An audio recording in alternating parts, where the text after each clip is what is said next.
நீங்கள் நினைத்தது நடக்கவில்லையா? இந்த ஒரு சக்தி வாய்ந்த துஆவை மட்டும் ஓதிப் பாருங்கள். நம்மில் பலருக்கு ஒரு தீராத ஆசை அல்லது நீண்ட நாள் கனவு இருக்கும். எவ்வளவு முயற்சி செய்தும் அது கைகூடாமல் போகும்போது நாம் சோர்ந்து விடுகிறோம்.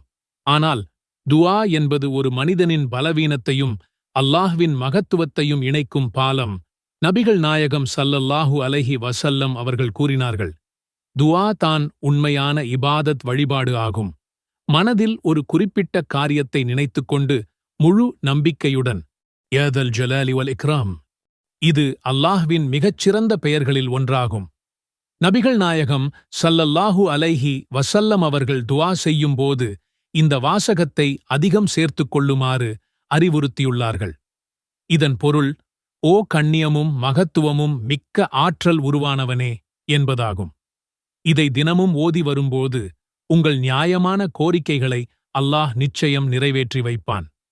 பிரபஞ்சத்தின் ஈர்ப்பு விதியை விட சக்தி வாய்ந்தது இறைவனிடம் வைக்கும் இந்த நம்பிக்கை. உங்கள் விடாமுயற்சியுடன் இந்த துஆவும் சேரும்போது நீங்கள் நினைத்தது அப்படியே நடப்பதை நீங்களே காண்பீர்கள். இந்த துஆவை இதற்கு முன் நீங்கள் ஓதியது உண்டா? உங்கள் அனுபவத்தை கமெண்டில் சொல்லுங்கள். இன்ஷா அல்லாஹ் மற்றவர்களுக்கும் இது பயனுள்ளதாக அமையும்.